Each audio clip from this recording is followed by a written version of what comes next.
வணக்கம். செல்வகுமாரின் அதிகாலை வானிலை ஆய்வறிக்கை. அதிகாரப்பூர்வ வானிலை அறிக்கைக்கு இந்திய வானிலை ஆராய்ச்சித்துறை அறிக்கையை பார்க்கவும். 2025 டிசம்பர் 22 திங்கட்கிழமை அதிகாலை நிலவர வானிலை பதிவு. நிலநடுக்கோட்டு இந்திய பெருங்கடல், மாலத்தீவு அதனை ஒட்டியுள்ள பகுதியில் நீடித்துக் கொண்டிருந்த காற்றழுத்த தாழ்வு நிலை, அதாவது கடலோடு இணைந்த காற்று சுழற்சி கிழக்கு நோக்கி நகர தொடங்கியிருக்கு. ஏற்கனவே மாலத்தீவு மற்றும் சுமத்ரா இடைப்பட்ட பகுதியில் வரிசை கட்டி நின்ற காற்று சுழற்சியோடு ஒன்றிணைந்து கொண்டு கிழக்கு நோக்கி நகர்ந்து சுமத்ரா தீவு அருகே வந்திறங்கக்கூடிய ஒரு நிகழ்வோடு போய் ஒன்றிணைந்து தீவிரமடைந்து தமிழ்நாடு மற்றும் இலங்கை கரையை நெருங்கும் என்று எதிர்பார்க்கப்படுகிறது. இதன் அடிப்படையில் தற்பொழுது நீலகிரி மாவட்டத்தில் கடந்த 2 நாள் மழைக்கு முன்பு -1 டிகிரிக்கு போன வெப்பம் 2 நாள் மழைக்கு பிறகு மழையில் +3 +4 +5 என்று போனது. பிளஸ் இப்பொழுதைக்கு பார்த்தீங்கன்னா நேற்று முன்தினம் -2 போனது, நேற்றைக்கு -1க்கு போனது, இன்றைக்கு 0வாக குறைந்திருக்கு. ஆகவே வெப்பநிலை ரொம்ப ரொம்ப குறைந்து போனது, கொஞ்சம் ஏறி இருக்கு. அதாவது -2க்கு போனது -1க்கு இப்ப 0ஆக இருக்கு. ஆனால் உறைபனி நேற்றை விட இன்றைக்கு குறைந்திருக்கிறது. இதுல இருந்து என்ன தெரியுது? மேகமூட்டங்கள் உருவாக சாதகம் ஏற்படும் பொழுது உறைபனி என்பது குறையும், மேகமூட்டம் என்பது தொடங்கும். ஆங்காங்கே கிறிஸ்துமஸ் வரைக்கும் இந்த 0 டிகிரியாவே இருக்கும். ஆனால் இதுக்கு கீழே போகாது. ஒருவேளை -1 கூட போகலாம், ஆனால் -2க்கு போயிடாது. நீலகிரி -1க்கு போனாலும் பெரும்பாலும் 0 -1 என்ற அளவிலேயே வரக்கூடிய 24ஆம் தேதி வரை இருக்கும். 25ஆம் தேதி கிறிஸ்துமஸ் அன்னைக்கு +1 ஆயிடும், +1. அப்புறம் கிறிஸ்துமஸ் அன்னைக்கு அடுத்த நாள் 26ஆம் தேதி +2 ஆயிடும். அப்போ வெப்பம் கூடும், கொஞ்சம் கொஞ்சமா உறைபனி என்பது குறைந்து வெப்பம் கூடும். அப்போ குளிர்பனி மட்டும் நீடிக்கும், குளிர் நடுக்கும் குளிர் மட்டும் இருக்கும். ஏன் நடுக்கும் குளிர்னா இந்த நிகழ்வு விலகி போய் மீண்டும் அது சுமத்ரா தீவு அருகே நீடித்துக் கொண்டிருக்கூடிய நிகழ்வோடு இணைந்து தீவிரமடைந்து இலங்கையை நோக்கி நெருங்கி வரக்கூடிய நாள், மிகவும் நெருங்கி வரக்கூடிய, அதாவது மழையை தொடக்கக்கூடிய நாள். அது 26ஆம் தேதி மேகமூட்டங்கள் வரும். 23 இலங்கைக்கு மேகமூட்டம்லாம் இருக்கும். நாளைக்கு 24 இன்னும் கொஞ்சம் கூடுதல் மேகமூட்டங்கள் வரும்.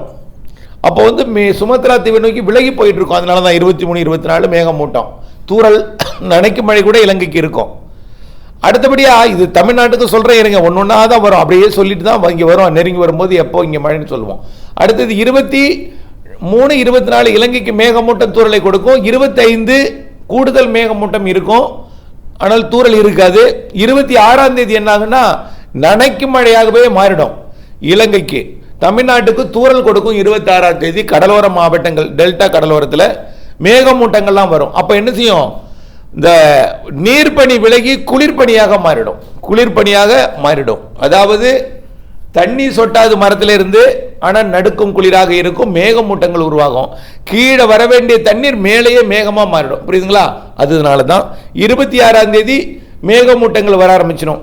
27ஆம் தேதி இலங்கைக்கு லேசான மழையாக மாறிடும். தமிழ்நாட்டுக்கு ஆங்காங்கே நனைக்கும் மழைப்பொழிவுகள் இருக்கும் 27ஆம் தேதி. 28ஆம் தேதி இலங்கைக்கு லேசான மிதமான மழையாக மாறும். தமிழ்நாட்டிற்கு லேசான மழை ஆங்காங்கே இருக்கும். 28ஆம் தேதி லேசான மழை. 29ஆம் தேதி இலங்கைக்கு மிதமானது முதல் சற்று கனமழையாக மாறும். தமிழ்நாட்டிற்கு ஆங்காங்கே லேசான மிதமான மழை பொழிவை கொடுக்கும். இலங்கைக்கு லேசான மிதமான மழையாக வரும்பொழுது தமிழ்நாட்டிற்கு லேசான மழை மிதமான மழை. 29ஆம் தேதி டெல்டா மாவட்டங்கள், தென் மாவட்டங்கள் மற்றும் தென் உள் பகுதிகள் 29ஆம் தேதி மழை வாய்ப்பு. 29 அது வரைக்கும் மிரட்டல், தூறல், நனைத்தல் இப்படி இருக்கும். டெல்டா மற்றும் தென்கடலோரம், வடகடலோரம் எல்லாமே. உள்ளே உடனடியாக போய் கொடுத்துறாது. உள்ளே எப்பன்னா 29 அல்லது 30 31.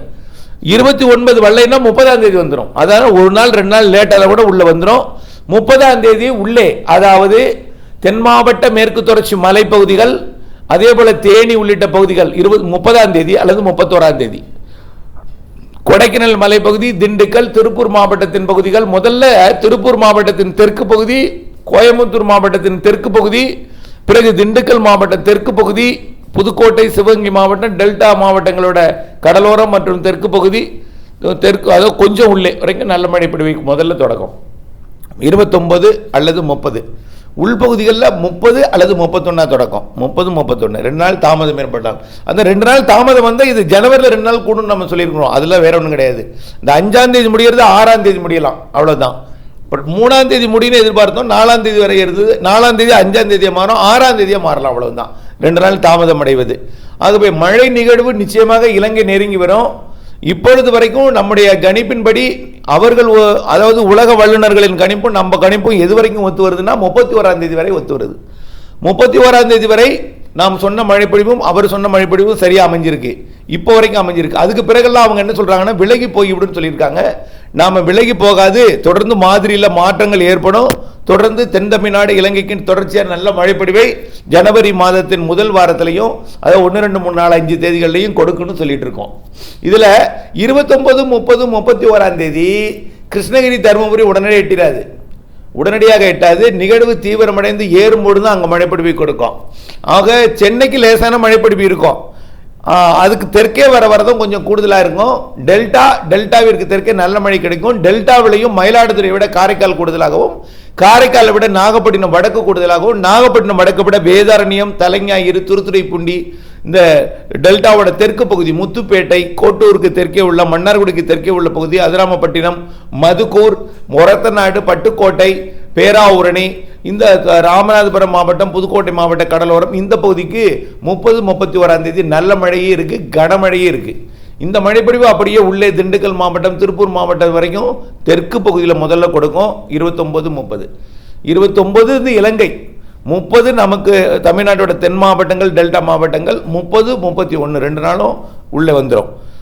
ஆக 29 கொடுக்கக்கூடிய இலங்கை கொடுக்கக்கூடிய 30, 31 கனமழையாக மாறிவிடும். இலங்கையை பொறுத்த வரைக்கும் முன்னெச்சரிக்கை எடுக்க வேண்டிய நாள். இலங்கையில் நேற்றைக்கு ஒரு அறிக்கை, வானிலை அறிக்கை கேட்டேன்.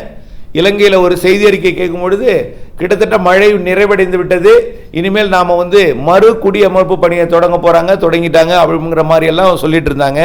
அப்படி கிடையாது, மழை நிறைவடையவில்லை. இப்பொழுது நேற்றைக்கு அந்த நிகழ்வு விலகி போகிற காரணத்தினால மழை ஓய்ந்திருக்கு. மீண்டும் ஒன்றிணைந்து தீவிரமடைந்து 29ஆம் தேதி 30, 31 கனமழையை கொடுக்கும் இலங்கைக்கு. தமிழ்நாட்டிற்கு ஒரு மேகமூட்ட வானிலை எல்லாம் கிறிஸ்மஸ் முடிஞ்சோன்னா வர ஆரம்பிச்சிடும். கிறிஸ்மஸ் வரைக்கும் கொஞ்சம் பனிப்பொழிவு இருக்கும். கிறிஸ்மஸ் முடிஞ்சோன்னா குளிர் பனி மட்டும் இருக்கும். ஏன்னா அந்த நிகழ்வு நெருங்கி வந்தால் தான் அந்த குளிரை ஏற்றுவது விடுபடும். அது வரைக்கும் கடலுக்குள்ளே இருந்துக்கிட்டு குளிரை கொடுத்துட்டு தான் இருக்கும். ஆனால் பெருங்குளிர், நடுக்கும் குளிர் என்பது கிறிஸ்மஸோட நிறைவடைஞ்சிடும். அதுக்கப்புறம் குளிர் இருந்தாலும் பெரும் நடுக்கல் இருக்காது. இப்போ இருக்கிற நடுக்கல் மதியம் கூட குளிருது இல்லையா, மதியம் 12 மணிக்கு கூட உச்சி நேரத்தில் கூட குளிர் இருக்கு. இந்த குளிர் படிப்படியாக குறையும். கிறிஸ்மஸுக்கு அப்புறம் இந்த மதிய குளிர் விலகி இரவு நேர குளிர் மட்டும் இருக்கும். அதுக்கப்புறம் 28, 29க்கு அப்புறம் அந்த இரவு நேர குளிரும் குறையும். அப்புறம் கொஞ்சம் புழுக்கமான வானிலையாக மாறிடும்.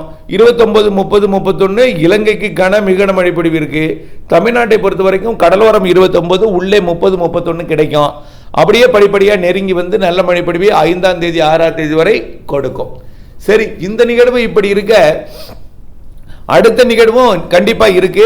ஆனால் இப்பொழுது வரைக்கும் இந்த நிகழ்வோட மழைப்பொழிவு 29, 30, 31 இன்னும் நிலக்கடலை போடலாமான்னு கேட்குறாங்க. நான் அப்பயே சொல்லிட்டேன், 10 நாள் இடைவெளி இருக்குது, அந்த 10 நாளை பயன்படுத்திக்கிங்க. அதனால சொல்லியிருந்தேன். இன்றைக்கு போய் கேட்டு இனிமேல் 4 நாள் கழித்து நான் போடுவதாக திட்டமிட்டிருக்காங்க. நான் அது உங்கள் முடிவுக்கு நான் விட்டு விடுகிறேன். எல்லாமே நிலக்கடலையாக இருந்தாலும் சரி எல்லாமே. ஆகவே நம்ம போய் அதை வலியுறுத்தி நம்ம சொல்ல முடியல, ஏன்னா அப்படி இருக்குது இப்போ வானிலை அமைப்போம். அதனால் வரக்கூடிய கடந்த சில நாட்களாக இடைவெளி, இன்னும் 5-6 நாட்கள் இடைவெளி கிடைக்கப் போகிறது. அதனால இந்த இடைவெளியை நீங்கள் பயன்படுத்தி நீங்கள் உங்களுடைய விவசாய பணியை செய்ய சொல்லியிருந்தேன். இருந்தாலும் இன்னும் பணியை தொடக்கலை. இருந்த பொழுதும் உங்கள் முடிவுக்கு விட்டுறேன். நம்மை பொறுத்த வரைக்கும் கிறிஸ்மஸ் வரைக்கும் இந்த நடுக்கும் குளிர், கிறிஸ்மஸ் முடிஞ்சோன்னா நடுக்கும் குளிர் குறைந்து மதிய நேர குளிர் குறைந்து மாலை இரவு மட்டும் குளிர் இருக்கும்.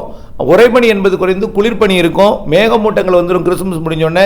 அப்புறம் ஆங்காங்கே தூறல் இருக்கும். அப்புறம் 27 நனைக்கும் அப்படின்னு சொல்லியிருக்கிறேன்.